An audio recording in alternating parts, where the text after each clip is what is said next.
ಕೀರ್ತನೆ 61ನೇ ಅಧ್ಯಾಯ ಅದನ್ನು ಓದುತ್ತಿರುವಂಥ ಸಂದರ್ಭದಲ್ಲಿ ಭೂಮಿಯ ಕಡೆಯ ಭಾಗಗಳಿಂದ ನಿನ್ನನ್ನೇ ಮೊರೆ ಇಡುವೆ ಅನ್ನುವಂಥ ಒಂದು ವಾಕ್ಯ, ನನ್ನನ್ನು ಹತ್ತಲಾರದ ಆಶ್ರಯಗಿರಿಯ ಮೇಲೆ ಹತ್ತಿಸು. ಆ ವಾಕ್ಯವನ್ನು ಓದಿ ಕಂಠಪಾಠ ಮಾಡಿಕೊಂಡು ಆ ವಾಕ್ಯ ನನ್ನ ಒಳಗಡೆ ಪ್ರಕಟವಾಯಿತು. ಆಮೇಲೆ ಅದನ್ನು ಹಾಗೇ ಹಾಡಲಿಕ್ಕೆ ಪ್ರಾರಂಭ ಮಾಡಿದೆ. ಭೂಮಿಯ ಕಡೆಯ ಭಾಗಗಳಿಂದ ನಿನ್ನನ್ನೇ ಮೊರೆ ಇಡುವೆ ನನ್ನೇಸುವೆ. 12 ಹಾಡುಗಳನ್ನು ರಚನೆ ಮಾಡಿದೆ ಅವಾಗ ಆ ವರ್ಷದಲ್ಲಿ 2002ನೇ ಇಸ್ವಿಯಲ್ಲಿ. ಆಮೇಲೆ 12 ಹಾಡು ಮುಗಿದ ಮೇಲೆ ಒಂದು ದೇವರ ಆತ್ಮರು ಒಂದು ಕಾರ್ಯವೇನು, ಸ್ವಾಮಿ ಹೀಗೆ ಹೇಳ್ತಾ ಇದ್ದಾರೆ, ಅದನ್ನು ಸಿಡಿ ಮಾಡು, ಕ್ಯಾಸೆಟ್ ಮಾಡು ಅಂತ. ನನ್ನ ಹತ್ರ ದುಡ್ಡಿಲ್ಲ, ಆದರೆ ಏನು ಮಾಡೋದು ಅಂತ ಹೇಳಿ ಭಾಳ ಒಂದು ಕಷ್ಟದಲ್ಲಿರುವಾಗ ಒಂದು ವಚನ ಸಭೆಯಲ್ಲಿ ಒಂದು ಪ್ರಸಂಗ ಮಾಡಿದರು ಪಾಸ್ಟರ್. ಏನು ಪ್ರಸಂಗ ಅಂದರೆ, ಮೊದಲು ದೇವರ ರಾಜ್ಯಕ್ಕಾಗಿ ನೀತಿಗಾಗಿ ತವಕಪಟ್ರಿ, ಆಗ ಕರ್ತನು ಎಲ್ಲವನ್ನ ಕೊಡುವುದು. ಮತ್ತು 6:33 ಈ ವಚನದ ಮೂಲಕವಾಗಿ ಅನೇಕ ವಚನವನ್ನು ಕೊಟ್ಟು ಪ್ರಸಂಗ ಮಾಡಿದ್ರು ಸೇವಕರು. ಆವಾಗೇ ನನ್ನ ಜೀವನದಲ್ಲಿ ಕೂಡ ಒಂದು ನಿರ್ಧಾರ ಮಾಡಿದೆ. ನಾನು ಒಂದು ಮನೆಯನ್ನು ಕಟ್ಟಬೇಕು ಅಂತ ಹೇಳಿ, ಒಂದು ಚಿಕ್ಕ ಮನೆ, ಹಂಚಿನ ಮನೆ, ಎಲ್ಲ ಪೋಲ್ಸ್ ಎಲ್ಲ ಗೆದ್ದು ಹಿಡಿದಿರುವಂಥದ್ದು ಪೂರ ಹಾಗೆ ಬಗ್ಗಿದೆ. ಹಿಂಗೆ ಯಾರಾದರೂ ಯಾವುದಾದ್ರೂ ಒಂದು ಸ್ವಲ್ಪ ದೊಡ್ಡ ಗಾಳಿ ಬಂದರೆ ಆ ಗಾಳಿಯಲ್ಲಿ ಹಂಗೆ ಬಿದ್ದುಬಿಡುತ್ತೆ ಅಂಥ ಒಂದು ಚಿಕ್ಕ ಮನೆ. ಆಮೇಲೆ ಮಳೆಗಿಳೆ ಬಂದರೆ ಎಲ್ಲ ಒಳಗಡೆ ಬರುತ್ತೆ. ಹೇಗೋ ನಾನು ಇಂಥ ಬಲಹೀನತೆಯಲ್ಲಿದ್ದೇನೆ, ರೋಗದಲ್ಲಿದ್ದೇನೆ, ನನ್ನ ಮಕ್ಕಳಿಗೋಸ್ಕರ ಒಂದು ಮನೆಯಾದರೂ ಕಟ್ಟಬೇಕಂತ ಹೇಳಿ ಅಲ್ಲಿ ಇಲ್ಲಿ ಚೀಟಿ ಕಟ್ಕೊಂಡೆ. ಒಂದು ಹತ್ರ 15,000, ಒಂದು ಹತ್ರ 6,000, ಒಂದು ಹತ್ರ 12,000 ಚೀಟಿಯನ್ನು ಕಟ್ಕೊಂಡು ಹೇಗೂ ಇರುವಂಥ ಸಂದರ್ಭದಲ್ಲಿ ಈ ವಾಕ್ಯ ಬಂತು, ಮೊದಲು ದೇವರ ರಾಜ್ಯಕ್ಕಾಗಿ ನೀತಿಗಾಗಿ ತವಕಪಟ್ರೆ. ಈ ವಾಕ್ಯ ನನ್ನ ಮನಸ್ಸಿಗೆ, ನನ್ನ ಹೃದಯಕ್ಕೆ ಬಹಳ ಹತ್ತಿರವಾಯಿತು. ನಾನು ಏನಾದರೂ ಒಂದು ಮಾಡಬೇಕು ಕರ್ತನಿಗೋಸ್ಕರ ಅಂತ ಹೇಳಿ ಎಲ್ಲ ಚೀಟಿಯನ್ನು ಎತ್ಕೊಂಡು ಒಂದು ಲಾಟ್ರಿ ಚೀಟಿ ಇತ್ತು, 2 ಕೂಗೋ ಚೀಟಿ ಇತ್ತು. 10 ದಿವಸ ಉಪವಾಸ ಮಾಡಿದೆ. 10 ದಿವಸ ಉಪವಾಸ ಇದ್ದು ಪ್ರಾರ್ಥನೆ ಮಾಡಿ 2 ಕೂಗೋ ಚೀಟಿ, ಹರ ಚೀಟಿ, ಒಂದು ಲಾಟ್ರಿ ಚೀಟಿ. ನಾನೊಂದು ದೇವ್ರ ಹತ್ರ ಒಂದು ಕೇಳ್ಕೊಂಡೆ, ದೇವರೇ ನಿಜವಾಗ್ಲೂ ನಾನು ಸಿಡಿ ಕ್ಯಾಸೆಟ್ ಮಾಡುವಂಥ ಒಂದು ಕಾರ್ಯವಿದ್ದರೆ ನನ್ನ ಲಾಟ್ರಿ ಚೀಟಿ ಇದೆಯಲ್ಲ ಅದು ನನಗೆ ಆಗಬೇಕಪ್ಪ ಅಂತ ಹೇಳಿ ರಾತ್ರಿ 10 ಗಂಟೆ ತನಕ ಕಾದೆ. 10:15 ಏನೋ ಆಯಿತು. ಅವಾಗೇ ಒಬ್ಬರು ಬಂದರು, ಕಾಳ ನಿನ್ನ ಚೀಟಿ ಆಗಿದೆ ಅಂತ ಹೇಳಿ.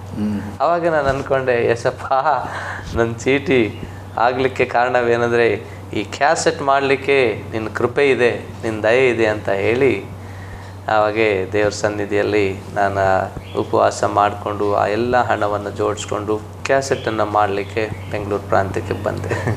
2002-3ನೇ ಸರಿ 2002ರಲ್ಲೇ 2002ರಲ್ಲೇ ಓದು ಬರಹವನ್ನು ದೇವ್ರು ಕಲಿಸ್ಕೊಟ್ರು. ಆಮೇಲೆ ಹಾಡುಗಳನ್ನು ಕೊಟ್ಟರು. ಆಮೇಲೆ ಅದೇ ವರ್ಷದಲ್ಲಿ CD ಮಾಡಲಿಕ್ಕೂ ಕೂಡ ದೇವ್ರ ಕೃಪೆ ಮಾಡಿದರು. CD ಕ್ಯಾಸೆಟ್ ಮಾಡಲಿಕ್ಕೆ ಬರುವಾಗ ತುಂಬ ಒಂದು ಕಷ್ಟಕರವಾಗಿರುವಂಥ ಸಂಗತಿ. 10 ದಿವಸಗಳು ಉಪವಾಸವಿರುವಾಗ ಆಮೇಲೆ ಸ್ವಲ್ಪ ಆಹಾರ ಈ ಖಾರವಾಗಿರುವಂಥದ್ದು ಅಂದರೆ ರೊಟ್ಟಿ, ಚಿಕನ್ನು ಅದು ತಿಂದಾಗ ಅದು ತುಂಬ ಹೊಟ್ಟೆ ಎಲ್ಲ ನೋವಾಗ್ಬಿಡ್ತು, ಬೇದಿ ಎಲ್ಲ. ಬೆಂಗಳೂರಿಗೆ ಹೋಗಿ ನಾನು ನಮ್ಮ ತಮ್ಮ ಹೋಗಿದ್ದೀವಿ ರೆಕಾರ್ಡಿಂಗ್ ಹೋದಾಗ ಈ ಕಡೆ ಹೊಟ್ಟೆ ನೋಯ್ತಾ ಇದೆ, ಈ ಕಡೆ ಸ್ಟುಡಿಯೋ ಎಲ್ಲ ಹುಡುಕ್ಬೇಕು. ಅದು ಬೇರೆ ಯಾವುದೋ ಒಂದು ಅಡ್ರೆಸ್ಸಿಗೆ ಹೋಗ್ಬಿಟ್ಟಿದ್ದೀವಿ, ಸ್ಟುಡಿಯೋ ಬೇರೆ ಸಿಗ್ತಾ ಇಲ್ಲ. ತುಂಬ ಕಷ್ಟಪಟ್ಟು ಹುಡುಕಿ ಹೋಗ್ಬೇಕಂತ ಹೋಗ್ತೀವಿ, ಅಲ್ಲಿಗೆ ತುಂಬ ಹೊಟ್ಟೆ ನೋವು ಬಂದು ಮತ್ತೆ ಇದಕ್ಕೆ ಹೋಗ್ಬೇಕು, ಲೆಟ್ರಿಂಗಿಗೆ ಹೋಗ್ಬೇಕು. ಒಂದು ಆಟೋ ರಿಕ್ಷಾ ಮಾಡಿಕೊಂಡು ಜಯನಗರ 4th ಬ್ಲಾಕಿಗೆ ಹೋಗೋದು, ಲೆಟ್ರಿಂಗ್ ಮಾಡೋದು, ಮತ್ತೆ ಬರೋದು, ಮತ್ತೆ ಹುಡುಕೋದು. ಅಡ್ರೆಸ್ ಅಲ್ಲೇ ತಿರುಗಾಡ್ತಾ ಇದ್ವಿ, ಅಡ್ರೆಸ್ ಸಿಗಲಿಲ್ಲ. ಅವತ್ತು ಪೂರ ದಿನ ಹುಡುಕಿದ್ವಿ ನಾನು ನನ್ನ ತಮ್ಮ, ಅಡ್ರೆಸ್ ಸಿಗಲೇ ಇಲ್ಲ. JP ನಗರ 3ನೇ ಅಂತ. ಆಮೇಲೆ ಅಲ್ಲಿಂದ ಅವತ್ತು ಭಾಳ ನಿರಾಸೆ ಆಗಿ ಸೀದಾ ನಮ್ಮ ಬೆಂಗಳೂರಲ್ಲಿ ನಮ್ಮ ಜಿಪ್ಸಿ ಒಂದು ತೋಟ ಇದೆ ಅಲ್ಲಿ, ಪ್ರೇಯರ್ ಹಾಲ್, ಅಲ್ಲಿಗೆ ಹೋಗಿ ಮಲ್ಕೊಂಡು ಬೆಳಗ್ಗೆ ಬಂದು ನಮ್ಮ ಪಾಸ್ಟಿಗೆ, ಅಲ್ಲಿ ನಮ್ಮ ಪಾಸ್ಟ್ ಇದ್ದಾರೆ, ಅವ್ರ ಹತ್ರ ನಂಬರನ್ನು ಕೇಳಿಕೊಂಡು ಅವರು ಸೀದಾ ಅಡ್ರೆಸ್ ಕೊಟ್ಟರು. ಬಂದ್ವಿ, ಮಾತಾಡಿಕೊಂಡು ಒಂದು 5,000 ರೂಪಾಯಿ ಅಡ್ವಾನ್ಸ್ ಕೊಟ್ಟು ಹೋದ್ವಿ. ಮನೆಗೆ ಹೋಗಿ ಇನ್ನೂ ಸ್ವಲ್ಪ ದುಡ್ಡನ್ನು ಕೂಡಿಸ್ಕೊಂಡು ಇಷ್ಟು ದಿವಸಕ್ಕೆ ಬನ್ನಿ ಅಂತ ಮ್ಯೂಸಿಕ್ ಡೈರೆಕ್ಟರ್ ಹೇಳಿದರು. ಆಮೇಲೆ ಬಂದು ಹಾಡುವಂಥ ಸಂದರ್ಭದಲ್ಲಿ ನನ್ನ ಯಾವತ್ತೂ ತಾಳಕ್ಕೆ ಹಾಡಿಲ್ಲ. ಈ ಶ್ರುತಿ ಏನು, ಟೆಂಪೋ ಏನು, ಯಾವುದು ಗೊತ್ತಿಲ್ಲ. ಹಾಡುವಂಥ ಸಂದರ್ಭದಲ್ಲಿ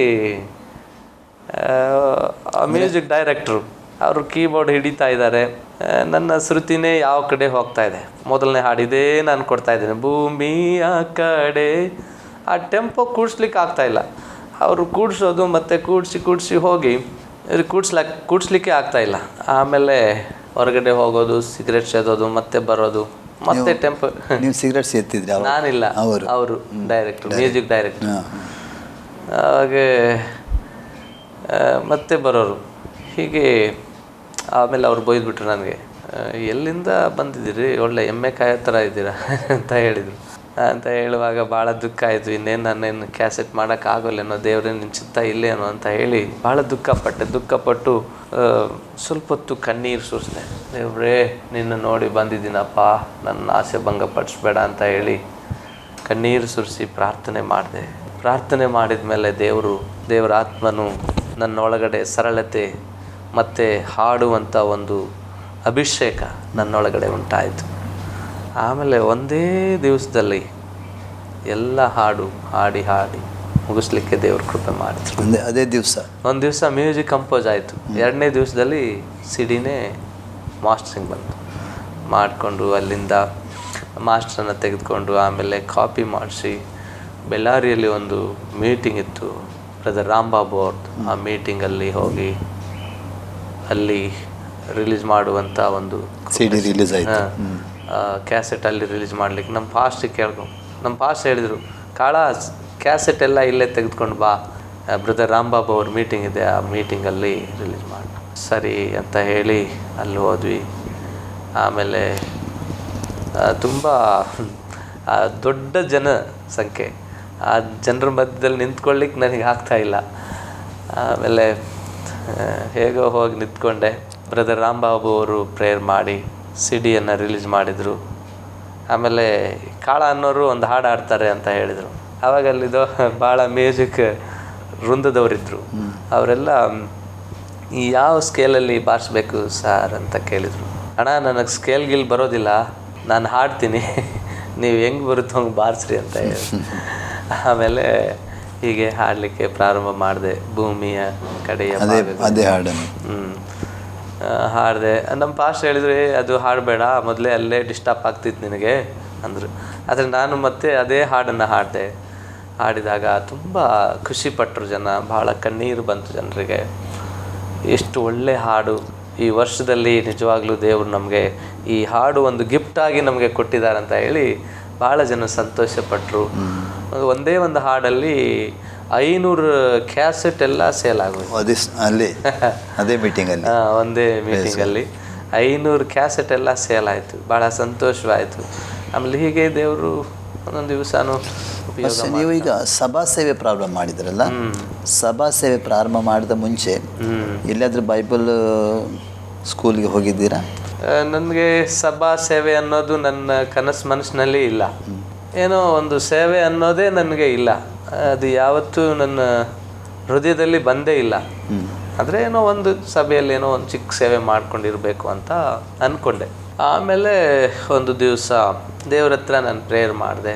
ಗಾಡಿ ತಳ್ಳಿ ವ್ಯಾಪಾರ ಮಾಡುತ್ತಿರುವಾಗ, ದೇವ, ನಾನು ನಿನಗೋಸ್ಕರ ಉಪಯೋಗ ಆಗಬೇಕು, ಏನಾದರೂ ಸೇವೆ ಕೊಡು ಅಂತ ಹೇಳಿ ಪ್ರಾರ್ಥನೆ ಮಾಡುವಾಗ ನಮ್ಮ ಜಿಪ್ಸಿಯಲ್ಲಿ ಬೈಬಲ್ ಸ್ಟಡಿ ಅಂತ ಒಂದು ವರ್ಷಕ್ಕೆ ಸ್ಟೂಡೆಂಟ್ ಎಲ್ಲ ಕೂಡ್ತಾರೆ. ಜಿಪ್ಸಿ ಅಂದರೆ ನೀವು ಹೋಗುವುದ ಚರ್ಚಿನ ಹೆಸರು ಜಿಪ್ಸಿ? ಜಿಪ್ಸಿ ಅಂದರೆ ನೀವು ಪ್ರಾರಂಭದಲ್ಲಿ ಹೋಗ್ತಾ ಇದ್ದೀರಿ? ಹೌದು. ಅದು ನಿಮ್ಮ ಊರಿನಲ್ಲಿ ಇರೋದು? ಅದು ನಮ್ಮ ದಾವಣಗೆರೆಯಲ್ಲಿ. ಅವಾಗೆ ನಾನು ಹೀಗೆ ಪ್ರೇಯರ್ ಮಾಡ್ತಾಯಿದ್ದೆ. ಪ್ರೇಯರ್ ಮಾಡಿ ದೇವ್ರ ಸನ್ನಿಧಿಯಲ್ಲಿ ಕೇಳ್ತಾ ಇದ್ದೆ, ದೇವ್ರೇ ನಿನ್ನ ಚಿತ್ತ ಆದರೆ ಈ ಗಾಡಿ ದಬ್ಬುವುದನ್ನು ನಿಲ್ಲಿಸಿ ನಾನು ಏನಾದರೂ ಸೇವೆ ಮಾಡಲಿಕ್ಕೆ ಕೃಪೆ ಮಾಡು ಅಂತ. ಒಂದು ದಿವಸ ಪ್ರೇಯರ್ ಮಾಡ್ತಾ ಇರುವಾಗ ಪ್ರೇಯರ್ ಮಾಡಿ ನಮ್ಮ ಪ್ರೆಸಿಡೆಂಟ್ ಇದ್ದಾರೆ, ಜಿಪ್ಸಿ ಪ್ರೆಸಿಡೆಂಟ್, ಅವ್ರಿಗೆ ಫೋನ್ ಮಾಡಿದೆ. ಅವ್ರಿಗೆ ಕೇಳ್ಕೊಂಡೆ, ಅಣ್ಣ ನಾನು ಸೇವೆಗೆ ಬರಬೇಕಂತ ಆಸೆ ಆಗ್ತಾಯಿದೆ ಅಂತ ಕೇಳಿದೆ. ಅವಾಗ ಅವ್ರು ಹೇಳಿದರು, ಕಾಳ ಅದಕ್ಕೆಲ್ಲ ಓದಿರಬೇಕು, ಓದು ಬರಹ ಬೇಕು, ಸುಮ್ಮನೆ ಆಗೋದಿಲ್ಲ ಅದೆಲ್ಲ. ಅಲ್ಲೆಲ್ಲ SLC, ಸೆಕೆಂಡ್ PUC, ಡಿಗ್ರಿ ಎಲ್ಲ ಮಾಡಿದವ್ರು ಬಂದಿರ್ತಾರೆ. ನೀನು ಅವ್ರ ಮುಂದೆ ನಿನಗೇನಾದರೂ ಪ್ರಶ್ನೆ ಕೇಳಿದ್ರೆ ಏನು ಉತ್ತರ ಕೊಡ್ತೀಯ ಅಂತ. ಸ್ವಲ್ಪ ಓದಕ್ಕೆ ಬರುತ್ತಣ ಅಂತ ಹೇಳಿದೆ. ನೋಡೋಣ ಅಂತ ಹೇಳಿದ್ರು ಅವರು. ಆಮೇಲೆ ನಾನು ಉಪವಾಸ ಇಟ್ಟಿದ್ದೆ ಮೂರು ದಿವಸ. ಅವಾಗೆ ತುಂಬ ಬಲಹೀನನಾಗಿದ್ದೆ. ಆದರೂ ಕೂಡ ಒಂದು 3 ದಿವಸ ಆಹಾರವನ್ನು ತ್ಯಜಿಸಿ ಉಪವಾಸದಲ್ಲಿಟ್ಟೆ. ದೇವರೇ ನಿನ್ನ ಚಿತ್ತ ಆದರೆ ನಾನು ಸೇವೆಗೆ ಹೋಗ್ಬೇಕಂತ ಹೇಳಿ 3ನೇ ದಿವಸ ಸಂಜೆಯ ಸಮಯದಲ್ಲಿ ಉಪವಾಸ ಮುಗಿಯುವಂಥ ಸಂದರ್ಭದಲ್ಲಿ ಮೊಣಕಾಲೂರಿ ಕೈಗಳೆತ್ತಿ ಪ್ರೇಯರ್ ಮಾಡ್ತಾ ಇರುವಾಗ, ಒಂದು ಪ್ರೇಯರ್ ಎಂಡ್ ಮಾಡುವಾಗ ನಿನ್ನ ಚಿತ್ತ ನನ್ನ ತಿಳಿಪಡಿಸ್ಬೇಕಂತ ಹೇಳಿ ಪ್ರೇಯರ್ ಎಂಡ್ ಮುಗಿಸಿ ಕಣ್ಣು ತೆರೆಯುವಾಗ ಮತ್ತಾಯನ ಸುವಾರ್ತೆ 25ನೇ ಅಧ್ಯಾಯದ 23ನೇ ವಚನವನ್ನು ಸ್ವಾಮಿ ಅದರ ಮೇಲೆ ಕಣ್ಣು ಹೋಯ್ತು. ಆ ವಾಕ್ಯವನ್ನು ನೋಡು ಅಂತ ಹೇಳಿದೆ. ನಾನು ತೆರೆದಿಟ್ಟಿದ್ದೆ, ಆದರೆ ಗಾಳಿಗೆ ಅದು ಹಾರಿ ಆ ವಚನ ಬಂದಿದೆ. ಮತ್ತಾಯನ ಸುವಾರ್ತೆ 25ನೇ ಅಧ್ಯಾಯದ 23ನೇ ವಚನ. ಅದನ್ನು ನೋಡುವಾಗ ಆ ವಚನ ಏನಿದೆ ಅಂದರೆ, ಬಲ ನಂಬಿಗಸ್ತನಾದ ಒಳ್ಳೆಯ ಆಳೆ, ನೀನು ಸಣ್ಣ ಕೆಲಸದಲ್ಲಿ ನಂಬಿಗಸ್ತನಾಗಿದ್ದರಿಂದ ಈಗ ನಾನು ದೊಡ್ಡ ಕೆಲಸದಲ್ಲಿ ನಿನ್ನನ್ನು ಸೇರಿಸ್ತೇನೆ, ನನ್ನ ತಂದೆಯ ಸೌಭಾಗ್ಯದಲ್ಲಿ ಸೇರು ಅನ್ನುವಂಥ ವಾಕ್ಯವು ಬಂತು. ಭಾಳ ಖುಷಿ ಆಯಿತು. ದೇವರೇ ನೀನು ನಿಜವಾಗ್ಲೂ ನನಗೆ ಸೇವೆ ಕರೆದಿದೆಯಪ್ಪ ಅಂತ ಹೇಳಿ ಆ ವಚನದ ಮೇಲೆ ಆಧಾರಪಟ್ಟು ಈ ವಚನದ ಮೂಲಕವಾಗಿ ದೇವರೇ ನೀನು ಕರೆದಿ ನನಗಂತ ಹೇಳಿ ಪ್ರಾರ್ಥನೆ ಮಾಡಿಕೊಂಡು ಚಿತ್ರದುರ್ಗದಲ್ಲಿ ಒಂದು ಯವನಸ್ಥರು ಅಂದರೆ ಈ ಸ್ಟೂಡೆಂಟ್ಗಳು ಬೈಬಲ್ ಅಧ್ಯಯನಕ್ಕೆ ಬರುವವರಿಗೆ ಒಂದು ಕೂಟ ಇಟ್ಟಿದ್ರು. ಆ ಕೂಟದಲ್ಲಿ ಎಲ್ಲರೂ ಬಂದರು, ನಾನು ಕೂಡ ಬಂದೆ. ಪ್ರತಿಯೊಬ್ಬರಿಗೆ ಭಾಳ ಲೈನಾಗಿ ಕೂತಿರ್ತಾರೆ, ಭಾಳ ದೊಡ್ಡ ಹಿರಿಯ ಸೇವಕರೆಲ್ಲ ಚಿತ್ರದುರ್ಗದಲ್ಲಿ. ಯಾರು ಸೇವಕರು? ಯಾವ ಚರ್ಚ್ ಅದು? ನಮ್ಮ ಜಿಪ್ಸಿ ಮಿನಿಸ್ಟ್ರಿಯಿಂದಾನೇ ಎಲ್ಲ ಕಡೆಯಿಂದ, ಅಂದರೆ ಆಂಧ್ರದಿಂದ, ಆಮೇಲೆ ಮಹಾರಾಷ್ಟ್ರದಿಂದ, ತಮಿಳುನಾಡಿಂದ ಒಬ್ಬರು, ಆಮೇಲೆ ಕರ್ನಾಟಕದಿಂದ, ಹೀಗೆ 4-5 ಲೀಡರ್ಗಳೆಲ್ಲ. ನಿಮ್ದು ಜಿಪ್ಸಿ ಅಂದರೆ ದೊಡ್ಡ ಸಂಸ್ಥೆ ಆಗಿದೆ ಅಲ್ಲ? ಹೌದು, ಭಾಳ ದೊಡ್ಡ ಸಭೆ ಇದೆ. ಸುಮಾರು ಒಂದು 500 ಸೇವಕರು ಇದ್ದಾರೆ. ಹೀಗೆ ಅವರೆಲ್ಲ ಕೂತ್ಕೊಂಡಿದ್ರು, ಭಾಳ ಜನ, ಸುಮಾರು 81 ಸ್ಟೂಡೆಂಟ್. ಅದರಲ್ಲಿ ನಾನು ಒಬ್ಬನು, 81ರಲ್ಲಿ ನಾನು ಒಬ್ಬನು. ಪ್ರತಿಯೊಬ್ಬರನ್ನ ಪ್ರಶ್ನೆ ಕೇಳಿದ್ರು ಅವರು. ಒಬ್ಬೊಬ್ರಿಗೆ ಕೇಳಿದರು, ಯೇಸು ಪ್ರಭು ಎಷ್ಟು ಜನರಿಗೆ ಮೊದಲನೇ ಸಾರಿ ಎಷ್ಟು ಮೀನು ಎಷ್ಟು ರೊಟ್ಟಿಯನ್ನು ಕೊಟ್ಟರು ಅಂತ ಕೇಳಿದರು. ಕೆಲವು ರೀತಿಯಲ್ಲಿ ಹೇಳಿದರು. ಒಬ್ಬರು 5 ಮೀನು ಕೊಟ್ಟರು, 4 ಮೀನು ಕೊಟ್ಟರು, ಎಷ್ಟೋ ರೊಟ್ಟಿ ಕೊಟ್ಟರು, ಏನೇನೋ ಮಾತಾಡಿದರು. ಸರಿ ನೀನು ಕೂತ್ಕೋ ಹೋಗಂತ ಕೇಳಿದರು. ಊಟ ಮುಗಿದ ಮೇಲೆ ಎಷ್ಟು ಪುಟ್ಟಿ ರೊಟ್ಟಿ ಮೀನು ಉಳಿತು ಅಂತ ಕೇಳಿದರು. ಒಬ್ಬರು 20 ಪುಟ್ಟಿ ಅಂತಾರೆ, ಒಬ್ಬರು 15 ಪುಟ್ಟಿ ಅಂತಾರೆ. ಆದರೆ ಅಲ್ಲಿ ಉಳಿದಿರುವಂಥದ್ದು 12 ಪುಟ್ಟಿ. ಹೀಗೆ ಕೇಳುವಾಗ ಒಬ್ಬೊಬ್ಬರು ಹೀಗೆ ಒಂದೊಂದು ಪ್ರಶ್ನೆಗೆ ಕೆಲವೊಬ್ರು ಉತ್ತರ ಕೊಟ್ಟರು, ಕೆಲವೊಬ್ರು ಉತ್ತರ ಕೊಡಲಿದ್ದವರಿಗೆ ಅವರಿಗೆ ಒಂದು ಕಡೆ ಕೂರಿಸಿದ್ರು, ಉತ್ತರ ಕೊಟ್ಟವರಿಗೆ ಒಂದು ಕಡೆ ಕೂರಿಸಿದ್ರು. ಆಮೇಲೆ ನನಗೂ ಕರೆದ್ರು. ನಿನ್ನ ಹೆಸರು ಏನಂತ ಕೇಳಿದ್ರು. ನನ್ನ ಹೆಸರು ಕಾಳ ಅಂತ ಹೇಳಿ, ಕಾಳೆಯ ನಾಯಕ ಅಂದರೆ ನಮ್ಮ ಮಾತಲ್ಲಿ ಕಾಳೆಯ ನಾಯಕ ಅಂತ ಹೇಳ್ತಾರೆ. ಕಾಳೆಯ ನಾಯಕ ಅಂತ ಹೇಳಿದೆ. ಕಾಯ ರೇ ತು ಹತ್ರ ಗೋರೋಚಿನ ಕಾಳೋಕರನ್ ಕಶಂದ್ರ ಮೇಲೆ ಹಚ್ಚಿ ಅಂತ ಹೇಳಿದ್ರು. ನೀವು ಬಿಳಿ ಆಗಿದ್ರೆ ನೀನು ಇಷ್ಟು ಬೆಳ್ಳಗಿದಿ, ಯಾಕೆ ಕಪ್ ಹೆಸರು ಇಟ್ಕೊಂಡಿ ಅಂತ ಹೇಳಿದ್ರು. ಇಲ್ಲಣ್ಣ ನಮ್ಮ ತಂದೆ ತಾಯಿ ಇಟ್ಟಿದ್ದಾರೆ. ಹೌದಾ, ಏನು ಕೆಲಸ ಮಾಡ್ತೀಯ ಅಂತ ಕೇಳಿದ್ರು. ನಾನು ವ್ಯಾಪಾರ ಮಾಡ್ತೀನಣ್ಣ. ಮಕ್ಕಳು 3 ಜನ ಮಕ್ಕಳು. ಮತ್ತು ನಿನ್ನ ಹೆಂಡತಿ ಮಕ್ಳಿಗೆ ಯಾರು ದುಡ್ದು ಹಾಕ್ತಾರೆ ನೀನು ಬೈಬಲ್ ಸ್ಟಡಿಗೆ ಬಂದರೆ ಅಂತ ಕೇಳಿದ್ರು. ನನ್ನ ಪತ್ನಿನೇ ದುಡಿತಾರಣ್ಣ, ಅದು ವ್ಯಾಪಾರ ಮಾಡ್ತಾರೆ. ಹೌದಾ, ಬೈಬಲಲ್ಲಿ ನಿನಗೆ ಏನು ಗೊತ್ತು ಅಂತ ಹೇಳಿದರು. ಅಷ್ಟೇನು ಗೊತ್ತಿಲ್ಲ ಅಣ್ಣ. ಮತ್ತು ಏನಕ್ಕೆ ಬಂದಿದ್ದೀಯ ಅಂತ ಕೇಳಿದರು. ಆಮೇಲೆ ಅವರು ನನಗೆ ಒಂದು ವಚನ ತೆಗಿ ಅಂತ ಹೇಳಿದರು. ಯಾವ ವಚನ ಅಣ್ಣ? ಕೀರ್ತನೆ 23 ತೆಗಿ ಅಂತ ಹೇಳಿದರು. ಆಗ ನಾನು ತೆಗೆದೆ. ಆವಾಗ ಅವ್ರು ಹೇಳಿ ಓದು ಅಂತ ಕೇಳಿ ಜೋರಾಗಿ, ಅವ್ರು ದೊಡ್ಡ ಮೀಸೆ ಇದೆ, ಡ್ಯಾನಿಯಲ್ ಅಜ್ಜ ಅಂತ ಅವರು ಹೇಳಿದರು, ಓದು ಅಂತ ಹೇಳಿದರು. ಆವಾಗ ಓದಲಿಕ್ಕೆ ಪ್ರಾರಂಭ ಮಾಡಿದೆ. ನೋಡಲಿಲ್ಲಂಗೆ ಓದೋ ಅಂತ ಹೇಳಿದರು. ಆಯ್ತಣ್ಣ ಅಂತ. ಯೆಹೋವನು ನನಗೆ ಒಳ್ಳೆಯ ಕುರುಬನು, ಕೊರತೆ ಪಡೆನು. ಹಸುರಾದ ಹುಲ್ಲುಗಾವಲಲ್ಲಿ ನನ್ನನ್ನು ತಂಗಿಸುತ್ತಾನೆ. ವಿಶ್ರಾಂತಿಕರವಾದ ನೀರಿನ ಬಳಿಯಲ್ಲಿ ಬರಮಾಡುತ್ತಾನೆ. ನನ್ನ ಪ್ರಾಣವನ್ನು ಉಜ್ಜೀವನಗೊಳಿಸುತ್ತಾನೆ. ತನ್ನ ಹೆಸರಿಗೆ ತಕ್ಕಂತೆ ನನ್ನನ್ನು ನಡೆಸುತ್ತಾನೆ. ನಾನು ಕಾರ್ಗತ್ತಲಿನ ಕಣಿವೆಯಲ್ಲಿ ನಡೆಯುವಾಗಲೂ ನೀನು ಹತ್ತಿರ ಇರುವುದರಿಂದ ಕೇಡಿಗೆ ಹೆದರೆನು. ನಿನ್ನ ದೊಣ್ಣೆಯು ನಿನ್ನ ಕೋಲು ಸಾಕು ನಿಲ್ಲಿಸು ಅಂತ ಹೇಳಿದರು.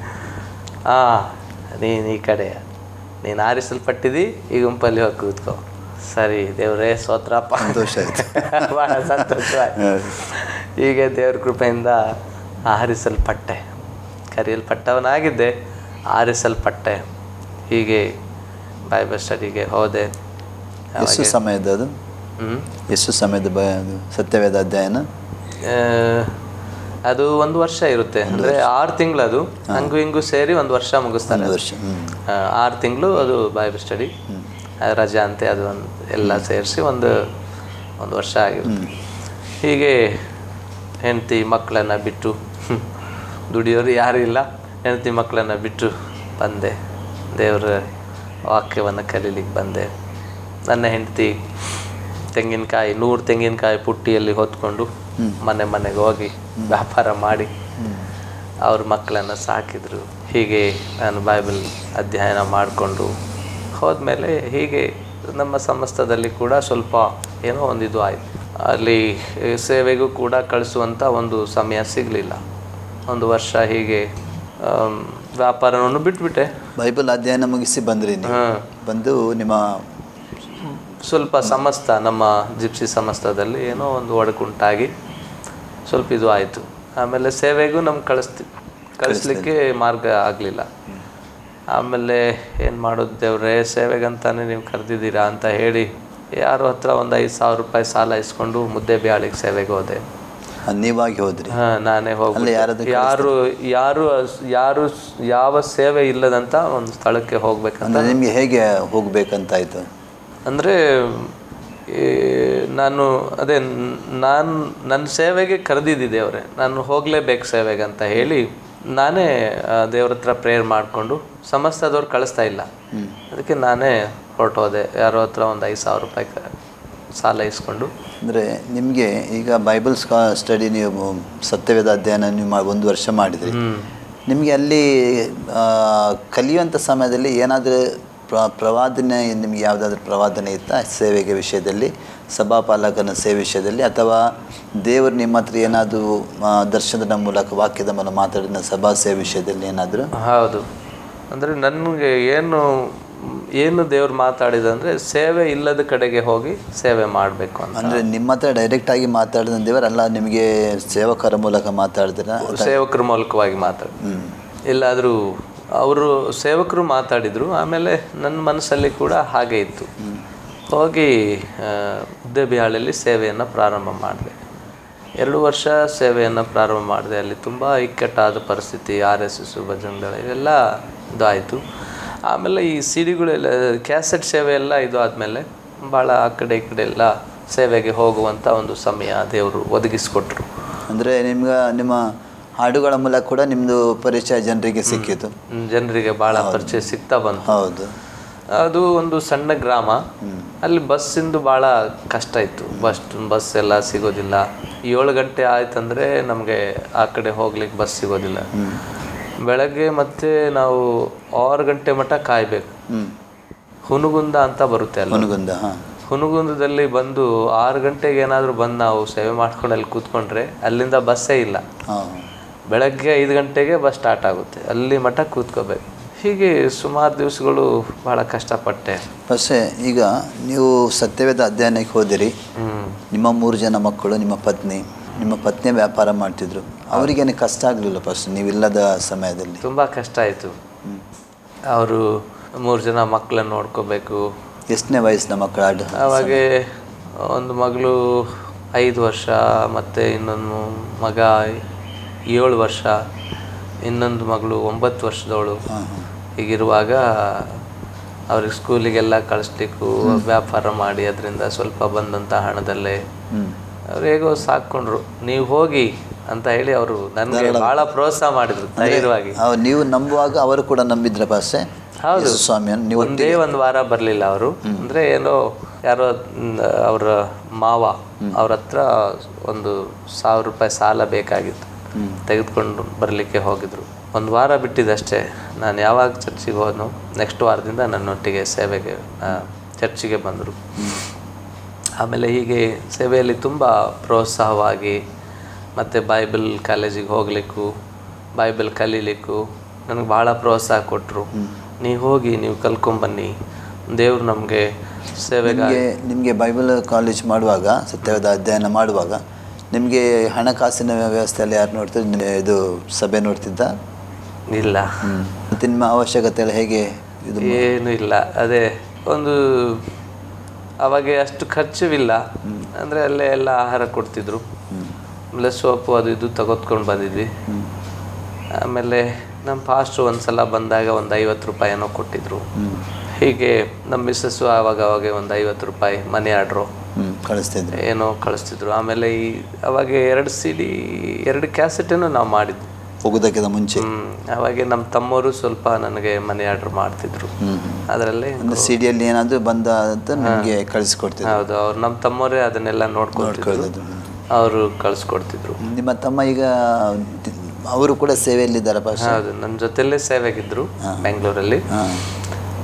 ಹೋದ ವರ್ಷದಲ್ಲಿ ಅವರಿಗೆ ಬೇರೆ ಒಂದು ಕಡೆ ಸೇವೆ ಸ್ಟಾರ್ಟ್ ಮಾಡಿ ಕೊಟ್ಟಿದ್ದೀವಿ. ಈಗ ನೀವು ಮತ್ತೆ ಹಳ್ಳಿಗೆ ಹೋದ್ರಿ, ಬೈಬಲ್ ಕಾಲೇಜೆಲ್ಲ ಆಗಿ ಒಂದು ಹಳ್ಳಿಗೆ ಸೇವೆಗಾಗಿ ಹೋದ್ರಿ. ಅಲ್ಲಿ ಅಂದರೆ ಒಂದು ಹಳ್ಳಿ ನಿಮಗೆ ಸಮಸ್ಯೆ ಆಯಿತು, ಅಲ್ಲಿ ಅಂದರೆ ಕ್ರಿಸ್ತ ವಿರೋಧಿಗಳು ನಿಮಗೆ ಸಮಸ್ಯೆ ಮಾಡಿದ್ರು. ಅಲ್ಲಿಂದ ಇನ್ನೊಂದು ಹಳ್ಳಿಗೆ ಹೋದ್ರಿ, ಅಲ್ಲಿ ಹೇಗಾಯಿತು ಪಾಸ್ಟರ್ ಸೇವೆ? ನಿಮ್ಮ ಜೊತೆಯಲ್ಲಿ ನಿಮ್ಮ ಪತ್ನಿ ಮಕ್ಕಳು ಕೂಡ ಬಂದಿದ್ರ? ಅಲ್ಲ ಅವರ ಊರಿನಲ್ಲಿದ್ರ?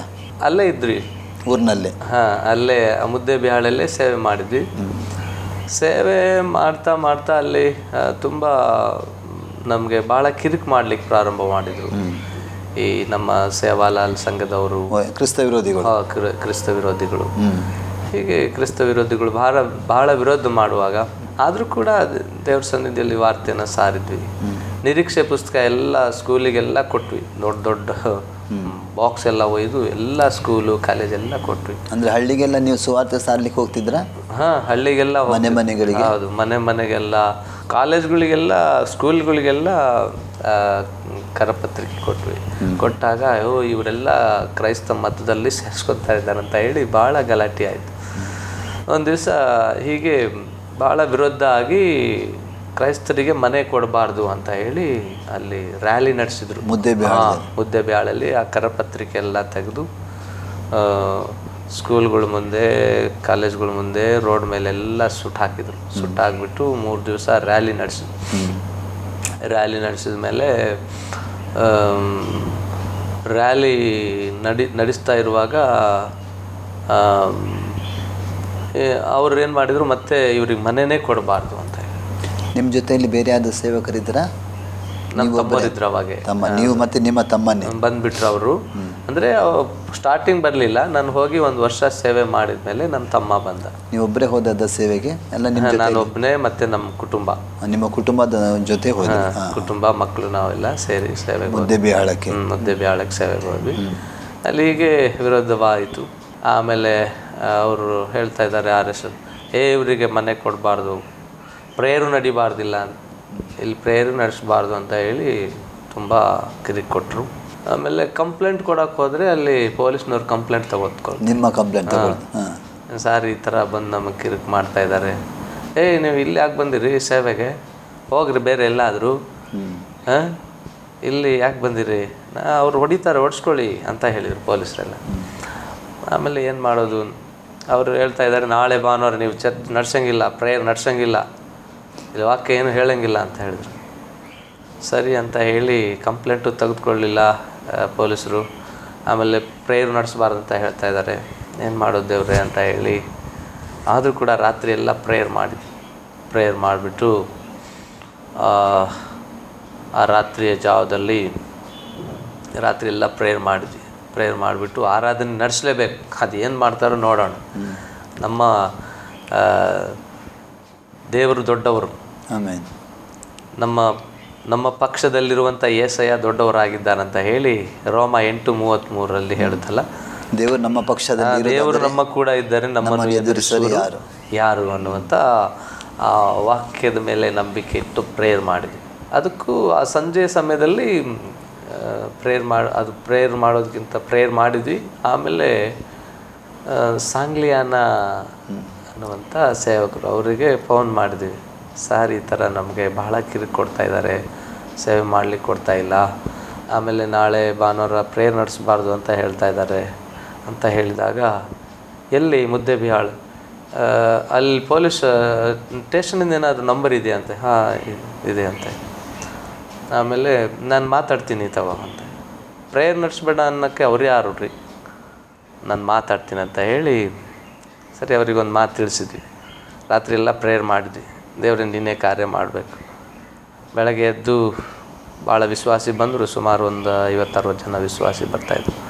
ಪ್ರೇಯರ್ ನಡೆಸಿದ್ವಿ. ಪ್ರೇಯರ್ ಆದಮೇಲೆ ಪ್ರೇಯರ್ ಎಲ್ಲ ಆಯಿತು, ವಾಕ್ಯವೆಲ್ಲ ಆಯಿತು. ವಾಕ್ಯ ಎಲ್ಲ ಆದಮೇಲೆ ನನ್ನ ಮನವೇ ಯೆಹೋವನನ್ನು ಕೊಂಡಾಡು ಅಂತ ಹೇಳಿ ಅಂತಿಮ ಆಶೀರ್ವಾದ ನಮ್ಮ ಕರ್ತನಾದ ಯೇಸು ಹೀಗೆ ಹೇಳಿದ ಮೇಲೆ ಪೊಲೀಸ್ ಜೀಪ್ ಹಂಗೆ ಬರ್ರ ಅಂತ ಬಂದು ಅವ್ರು ಕೇಳಿದ್ರು, ಏನು ಸರ್ ಯಾರು ನಿಮಗೆ ಪ್ರೇಯರ್ ಮಾಡಬೇಡ ಅಂತ ಹೇಳಿ, ಯಾರು ಅವರು, ಯಾವ ಹುಡುಗರು ಅವರು ಅಂತ ಹೇಳಿದರು. ಯಾರು ಅವರು? ಯಾರೋ ಹುಡುಗರಿದ್ರು ಸರ್, ಭಾಳ ದಿವಸದಿಂದ ಕಾಡಿಸ್ತಾ ಇದ್ದಾರೆ. ಸಾಂಗ್ಲಿಯಾನ ನಿಮ್ಗೆ ಏನು ಪರಿಚಯ? ಭಾಳ ದಿವಸದಿಂದ ಪರಿಚಯ ಅಂತ. ಹೌದಾ, ಬನ್ನಿ ಸರ್ ನೀವು ಕಂಪ್ಲೇಂಟ್ ಏನು ಬರೆದು ಕೊಡ್ತೀರೋ ಬರೆದು ಕೊಡಿ ಅಂತ ಹೇಳಿ ಸರಿ ಅಂತ ಹೇಳಿ ಆಯ್ತು ಸರ್ ಬರ್ತೀವಿ ನಡ್ರಿ ಅಂತ ಹೇಳಿ ಕಳಿಸ್ಬಿಟ್ವಿ. ಆಮೇಲೆ ಆ ಹುಡುಗರಿಗೆ ಅಂದರೆ RSS ಅವರಿಗೆ ಅವರೇ ಏನೋ ಪೊಲೀಸ್ನವ್ರು ಸ್ವಲ್ಪ ಹೋಗಿದ್ದು ಮಾಡಿ ಸರಿ ಆಯಿತು. ಸೇವೆ ಹೀಗೆ ನಡೀತಿರುವಾಗ ಮತ್ತೆ ನನಗೆ ಅಲ್ಲಿ ಆ ಸ್ಥಳದಲ್ಲಿ ಸೇವೆ ಸ್ವಲ್ಪ ಕಾಲ ಆದಮೇಲೆ ನನಗೆ ಹೋಗುವುದು ಬರುವುದು ಭಾಳ ಕಷ್ಟ. ಆಮೇಲೆ ದೇವರೇ ಅದು ಬೆಂಗಳೂರು ಅಕ್ಕಪಕ್ಕದಲ್ಲೇ ಒಂದು 100 ಕಿಲೋಮೀಟ್ರ್ ದೂರದಲ್ಲಿ ಎಲ್ಲಾದರೂ ಸೇವೆಗೆ ನಾನು ಕರ್ಕೊಂಡು ಹೋಗಪ್ಪ ಅಂತ ಹೇಳಿ ಪ್ರೇಯರ್ ಮಾಡುವಾಗ ನಾನು ಹೀಗೆ ಕೇಳಿಕೊಂಡೆ. ಆದರೆ ದೇವರು ನನ್ನನ್ನು ಬೆಂಗಳೂರಲ್ಲಿ ಬನಶಂಕರಿ ಭಾಗದಲ್ಲಿ, ಅದು ಕೂಡ ಒಂದು ಬರಡಾದ ಏರಿಯಾ, ಅಲ್ಲಿ ಕೂಡ ಯಾವ ಸೇವಕರು ಅಲ್ಲಿ ಸೇವೆ ಮಾಡಲ್ಲ. ಅದು ಒಂದು ಬರಡಾದ ಏರಿಯಾ, ಅಲ್ಲಿ ಹೆಚ್ಚು ಕ್ರೈಸ್ತರಿಲ್ಲ ಅಂತ ಒಂದು ಸ್ಥಳದಲ್ಲಿ ಸೇವೆಯನ್ನು ಕೊಟ್ಟರು. ಬಸ್ ಆಗೋದು ಇದು ಮುದ್ದೆಬಿಹಾಳದಲ್ಲಿದ್ದ ಸೇವೆ, ಅಲ್ಲೊಬ್ಬರು ಬೇರೆ ಸೇವಕರಿಗೆ ನೇಮಕ ಮಾಡಿ, ನೀವು ಬೇರೆ ಸೇವಕರ ನೇಮಕ ಮಾಡಿ ನೀವು ಅಲ್ಲಿಂದ ಬೆಂಗಳೂರಿಗೆ ಬನಶಂಕರಿ ಭಾಗದಲ್ಲಿ ದೇವರಲ್ಲಿ ನಾನು ಬೆಂಗಳೂರು ಎಲ್ಲೋ ಒಂದು 100 ಕಿಲೋಮೀಟ್ರ್ ದೂರದಲ್ಲಿ ಮಾಡಬೇಕಂತ ಅನ್ಕೊಂಡು, ಆದರೆ ದೇವ್ರ ಕೃಪೆ ನನ್ನನ್ನು ಬೆಂಗಳೂರಲ್ಲೇ ತಂದಿಟ್ಟು. ದೇವ್ರ ಕೃಪೆಯಿಂದ ಇವಾಗ ಸುಮಾರು 10 ವರ್ಷ ಸೇವೆ ಆಯಿತು. ಬೆಂಗಳೂರಿನಲ್ಲಿ ಸೇವೆ ಮಾಡ್ತಾಯಿದ್ದೀನಿ. ಸುಮಾರು ಒಂದು 250-300 ವಿಶ್ವಾಸಿ ಇದ್ದಾರೆ. ಭಾಳ ಚೆನ್ನಾಗಿ ಬೆಂಗಳೂರಿಗೆ ಬಂದ ಮೇಲೆ ಈ ಮೀಡಿಯಾ ಸೇವೆ, CD ಸೇವೆ, ಸುವಾರ್ತೆ ಸೇವೆ, ಹೊರಗಡೆ ಎಲ್ಲ ಹೋಗಿ ಸೇವೆ ಮಾಡಲಿಕ್ಕೆ ತುಂಬ ಗ್ರಾಮಗಳಿಗೆ, ಊರುಗಳಿಗೆ, ಜಿಲ್ಲೆಗಳಿಗೆ, ಬೇರೆ ರಾಜ್ಯಗಳಿಗೆ ಹೋಗಿ ವಾರ್ತೆಯನ್ನು ಸಾರಲಿಕ್ಕೆ. ಕುಟುಂಬವಾಗಿ ಹೋಗ್ತಾ ಇದ್ದೀರಾ ಅಲ್ಲ ನೀವು? ಕೆಲವೊಮ್ಮೆ ಕುಟುಂಬವಾಗಿ ಹೋಗ್ತೀವಿ, ನಾನು ನನ್ನ ಪತ್ನಿ ಇಬ್ಬರು ಹೋಗ್ತಾ ಇರ್ತೀವಿ. ಮಕ್ಕಳು ಮನೆಯಲ್ಲೇ. ಮಕ್ಕಳಿಗೆ ಏನು ಮಾಡ್ತಾ ಇದ್ದಾನೆ? ಮಕ್ಕಳು ಇವಾಗ ದೊಡ್ಡ ಮಗಳು ಡಿಗ್ರಿ ಮುಗಿಸ್ಕೊಂಡು ಇವಾಗ ಬೈಬಲ್ ಸ್ಟಡಿ ಮಾಡ್ತಾ ಇದ್ದಾಳೆ. ಈ ವರ್ಷ ಎಂಡ್ ಆಗುತ್ತೆ. ಮಗ ಡಿಪ್ಲೊಮಾ ಮಾಡ್ತಾ ಇದ್ದಾನೆ. 3ನೇ ಮಗಳು ಇಂಜಿನಿಯರಿಂಗ್ ಮಾಡ್ತಾ ಇದ್ದಾಳೆ. ಇನ್ನೊಬ್ಬನು ಚಿಕ್ಕ ಮಗ ಇದ್ದಾನೆ. 4 ಮಂದಿ. ಚಿಕ್ಕವನಿಗೆ ಎಷ್ಟು ವಯಸ್ಸು? ಇವಾಗ ಆತನಿಗೆ 5 ವರ್ಷದ 4 ತಿಂಗಳೇನೋ ಆಗಿದೆ. ದೇವ್ರ ಕೃಪೆಯಿಂದ ಮತ್ತೊಂದು ಮಗುವನ್ನು ದೇವರು 15 ವರ್ಷ ಆದಮೇಲೆ ಮತ್ತೊಂದು ಮಗುವನ್ನು ದೇವರು ಅನುಗ್ರಹ ಮಾಡಿದ್ರು. ತುಂಬ ಚೆನ್ನಾಗಿದ್ದಾನೆ ಮಗ. ಹೀಗೆ ಕರ್ತನು ಮಾಡಿದಂಥ ಉಪಕಾರ ಭಾಳ ಅದ್ಭುತವಾಗಿತ್ತು. ಬೆಂಗಳೂರಿನಲ್ಲಿ ಹೇಗೆ ನಡೀತದೆ ಬಸ್? ಅಂದರೆ 200-300 ವಿಶ್ವಾಸಿಗಳಿದ್ದಾರೆ. ನಿಮ್ಮ ಸೇವೆಗೆ ಏನಾದರೂ ಅಡ್ಡಿ ಇದೆಯಾ? ಸೇವೆಗೆ ಏನೂ ತೊಂದರೆ ಇಲ್ಲ. ಸೇವೆ ಎಲ್ಲ ಭಾಳ ಚೆನ್ನಾಗಿದೆ.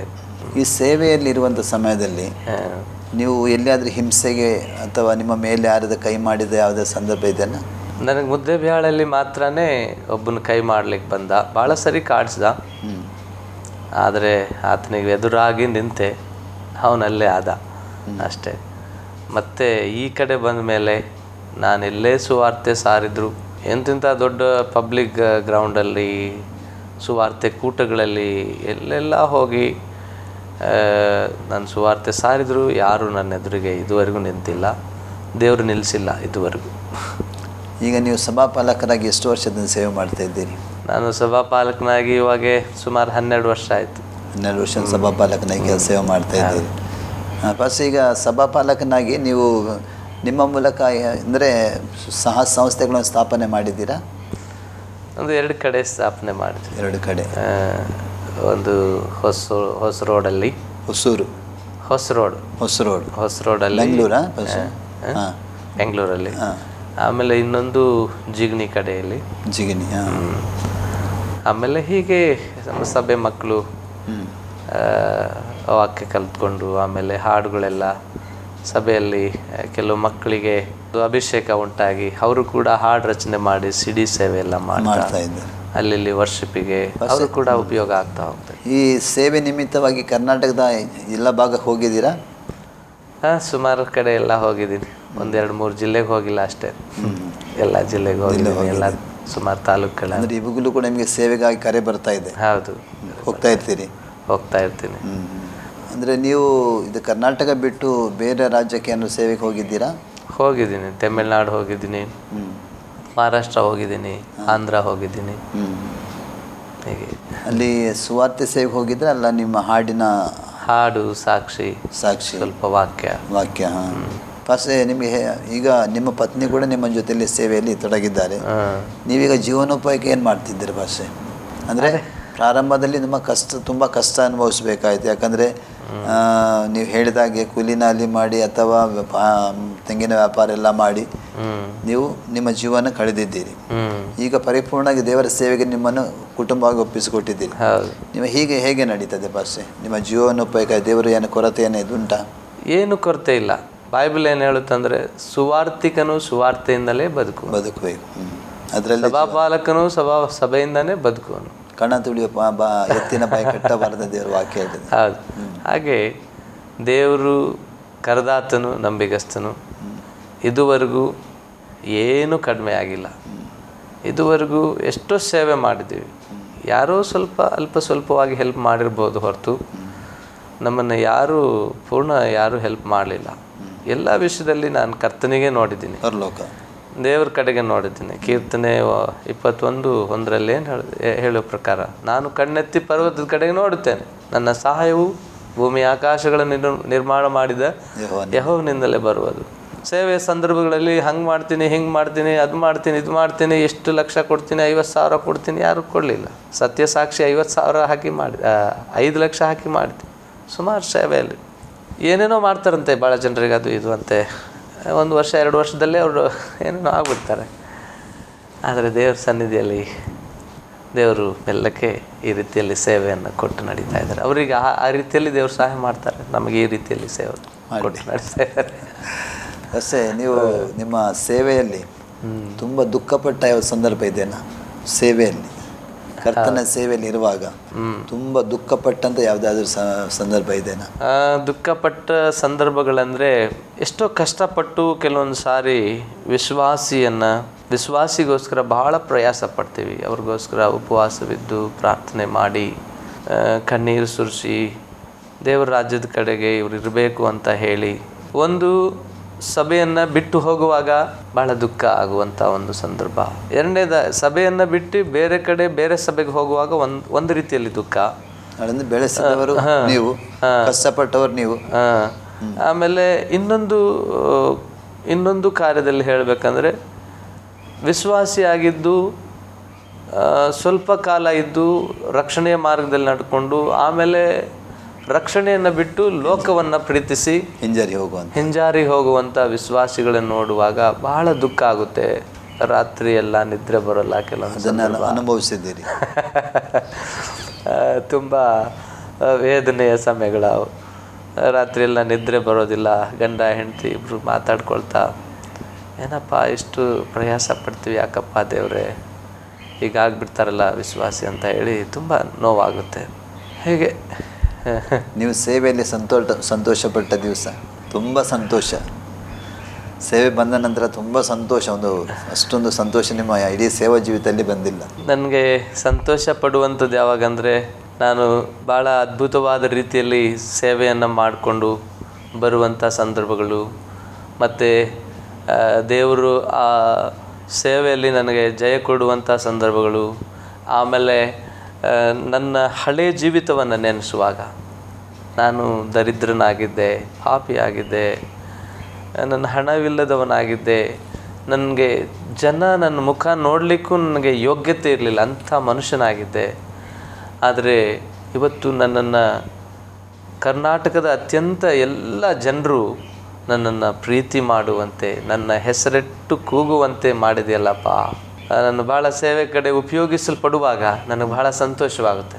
ಯಾಕೆಂದರೆ ಎಲ್ಲೋ ಇರುವಂಥ ನನ್ನನ್ನು ದೇವರು ನನ್ನನ್ನು ಕರೆದು, ಯಾರ ನೆನಪಿಗೆ ನನ್ನ ಹೆಸರು ಇಲ್ಲ. ಬೈಬಲ್ ಏನು ಹೇಳ್ತಂದರೆ, ಅಬ್ರಾಹ್ಮಣನ ದೇವರು ಕರೆದಾಗ ಆದಿಕಾಂಡ 12ನೇ ಅಧ್ಯಾಯದಲ್ಲೇನೋ ಹೇಳುತ್ತೆ, 12, 2, 3 ವಚನದಲ್ಲಿ, ನಾನು ನಿನ್ನನ್ನು ಆಶೀರ್ವಾದ ನಿಧಿಯನ್ನಾಗಿ ಮಾಡುತ್ತೇನೆ, ನಿನ್ನ ಹೆಸರನ್ನು ಪ್ರಖ್ಯಾತಿಗೆ ತರುತ್ತೇನೆ ಅಂತ ಹೇಳಿ. ಆ ವಚನಗಳನ್ನು ಓದುವಾಗ ನಿಜವಾಗಲೂ ಆ ದೇವರ ಸೇವೆಯಲ್ಲಿ ಆ ಸುವಾರ್ತೆಯನ್ನು ಸಾರಿ ಆ ದೇವರ ಸೇವೆಯನ್ನು ಮಾಡಿ ಬರುವಾಗ ಭಾಳ ಸಂತೋಷಕರವಾಗಿರುವಂಥದ್ದು, ಭಾಳ ಸಂತೋಷ, ಭಾಳ ಖುಷಿಯಾಗಿ ಇರ್ತೀನಿ. ಹೊಸೆ ನೀವು ನಿಮ್ಮ ಸೇವೆಯಲ್ಲಿ ಅಂದರೆ ಸೇವೆ ಮಾಡುವಂಥ ಸಮಯ ಅನೇಕ ಅದ್ಭುತಗಳು ನಡೀತವೆ, ಅನೇಕ ರೋಗ ಶಾಂತಿಗಳಾಗ್ತವೆ, ಅಂದರೆ ಜನರಿಗೆ ಸೌಖ್ಯ ಬರುತ್ತದೆ, ದುರಾತ್ಮಗಳ ಜನರು ಪೀಡಿತರಾಗಿ ಬಿಡುಗಡೆ ಆಗ್ತಾರೆ.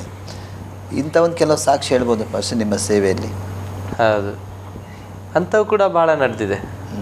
ಅಂದರೆ ಈಗ ನೀವು ಹೇಳಿದಿರಿ ನಿಮ್ಮ ಮರಣ ಅವಸ್ಥೆಯಲ್ಲಿರುವಂಥ ಸಮಯದಲ್ಲಿ ದೇವರು ನಿಮಗೆ ಜೀವ ಕೊಟ್ಟನು. ಅಂಥ ಪರಿಸ್ಥಿತಿಯಲ್ಲಿರುವಂಥ ನಿಮ್ಗೆ ಯಾವುದಾದ್ರೂ ಒಂದು ಅದ್ಭುತ ನಿಮ್ಮ ಸೇವೆಯಲ್ಲಿ ದೇವರು ಮಾಡಿದ್ದಾನ? ಹೌದು, ಭಾಳ ಮಾಡಿದ್ದಾರೆ. ಸಣ್ಣ ಸಾಕ್ಷಿ ಹೇಳ್ಬೋದು ಯಾವ್ದಾರ ವಿಷಯದಲ್ಲಿ, ಒಂದೆರಡು ವಿಷಯದಲ್ಲಿ? ಒಂದು ದಿವಸ ನಾವು ಮುದ್ದೆಬಿಹಾಳಲ್ಲಿ ಸೇವೆ ಮಾಡ್ತಾ ಇರುವಾಗ ಸ್ಟಾರ್ಟಿಂಗ್ ಪ್ರೇಯರ್, ಅವಾಗೆ ಒಂದು 2-3 ತಿಂಗಳಾಗಿತ್ತು ನಾನು ಪ್ರೇಯರ್ ಸ್ಟಾರ್ಟ್ ಮಾಡಿ. ಆವಾಗೆ ಒಂದು ಫ್ಯಾಮಿಲಿ ಬಂತು, ಒಂದು ಮಗುಗೆ ಭಾಳ ಬಲಹೀನತೆ ಇತ್ತು. ಆ ಮಗುವನ್ನು ಕರೆದುಕೊಂಡು ಬಂದರು. ಆ ಮಗು ಒಂದು 2 ವರ್ಷದ ಮಗು ಏನೋ. ಪ್ರಾರ್ಥನೆ ಆರಾಧನೆ ಎಲ್ಲ ನಡೀತಿರುವಾಗ ಮಗು ಪೂರ ಸತ್ತೋಯ್ತು, ತಣ್ಣಗಾಯ್ತು ಮೈ ಎಲ್ಲ, ಕಣ್ಣೆಲ್ಲ ತಿರ್ಕೊಂಡು ಪೂರ ಸತ್ತೋಯ್ತು.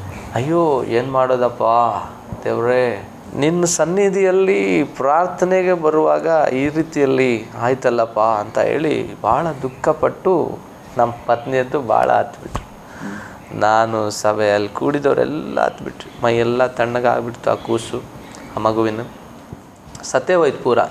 ಆಮೇಲೆ ಒಂದು ವಿಶ್ವಾಸದಿಂದ ಪ್ರಾರ್ಥನೆ ಮಾಡಿದ್ವಿ, ಏಸಯ್ಯ ಈ ಮಗುವಿಗೆ ಜೀವ ಕೊಡಬೇಕಪ್ಪ, ಇಲ್ಲಾದರೆ ನಾವಿಲ್ಲಿ ಸೇವೆ ಮಾಡಲಿಕ್ಕೆ ಆಗೋದಿಲ್ಲ ದೇವರೇ, ನೀವು ಏನು ಮಾಡ್ತೀರೋ ನಮಗೆ ಗೊತ್ತಿಲ್ಲ, ನೀವು ಕಾರ್ಯವನ್ನು ಮಾಡಬೇಕು ಅಂತ ಹೇಳಿ ಪ್ರಾರ್ಥನೆ ಮಾಡಿದ್ವಿ. ಸುಮಾರು 10 ನಿಮಿಷ 15 ನಿಮಿಷ ಮಗುವಿಗೆ ಜೀವ ಇಲ್ಲ. 10-15 ನಿಮಿಷ ಕಣ್ಣೀರು ಸುರಿಸಿ ಪ್ರಾರ್ಥನೆ ಮಾಡಿದ್ವಿ.